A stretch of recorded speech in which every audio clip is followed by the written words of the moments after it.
Bread മുട്ടൊക്കെ ഉണ്ടെങ്കിൽ നോമ്പ് തുറക്കുന്ന സമയത്ത് ചടപടേന്ന് ഉണ്ടാക്കി കഴിക്കാൻ പറ്റുന്ന ഒരു സ്നാക്കിൻ്റെ റെസിപ്പി ആട്ടോ.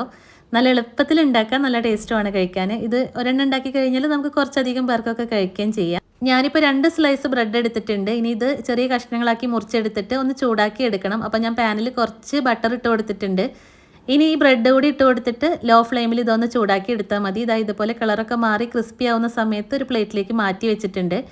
ഇനി അതേ പാനിൽ തന്നെ വീണ്ടും 1 ടീസ്പൂൺ ബട്ടർ ഇട്ട് കൊടുക്കുക. ഒരു സവോള ചെറിയ കഷ്ണങ്ങളാക്കിയത്, കുറച്ച് ക്യാപ്സിക്കം കൂടി ചേർത്തിട്ട് ചെറുതായിട്ടൊന്ന് വഴറ്റിയെടുക്കുക. എന്നിട്ട് കുറച്ച് തക്കാളി കുരുവൊക്കെ കളഞ്ഞ് ചെറിയ കഷ്ണങ്ങളാക്കിയതാണ് അതുകൂടി ഇട്ട് കൊടുത്തിട്ടുണ്ട്. ആവശ്യത്തിന് ഉപ്പ്, കുറച്ച് ചിക്കൻ മസാല അതല്ലെങ്കിൽ മീറ്റ് മസാല ചേർത്ത് കൊടുക്കുക. 1 ടീസ്പൂൺ ടൊമാറ്റോ സോസും ആവശ്യത്തിന് മല്ലിയിലും ചേർത്ത് കൊടുത്തിട്ടുണ്ട്. ഇനി നമ്മൾ നേരത്തെ മാറ്റി വെച്ചിട്ടുള്ള ഒരു ബ്രെഡിൻ്റെ പീസുകൾ ഉണ്ടല്ലോ, അതുകൂടി ഈ ഒരു മിക്സിലേക്ക് ചേർത്ത് കൊടുത്തിട്ട് നല്ലോണം ഒന്ന് മിക്സ് ചെയ്തെടുക്കുക. അപ്പോൾ ഇതാ നമ്മുടെ മസാല റെഡി ആയിട്ടുണ്ട്. ഇനി ഇതിൻ്റെ മുകളിലേക്ക് നമുക്ക് മുട്ടയുടെ മിക്സ് ഒഴിച്ചു കൊടുക്കണം. അപ്പോൾ അതിന് വേണ്ടിയിട്ട് ഒരു ബൗളിൽ 4 മുട്ട, ആവശ്യത്തിന് ഉപ്പ്, കുരുമുളക് പൊടി ചേർത്ത് കൊടുത്തിട്ട് നല്ലോണം ഒന്ന് മിക്സ് ചെയ്തെടുത്തിട്ട് നമ്മൾ ഉണ്ടാക്കിയിട്ടുള്ള മസാല ഉണ്ടല്ലോ അതിൻ്റെ മുകളിലേക്ക് ഇതെല്ലാ ഭാഗവും കവർ ചെയ്യുന്ന രീതിയിൽ ഒന്ന് ഒഴിച്ചു കൊടുത്താൽ മതി.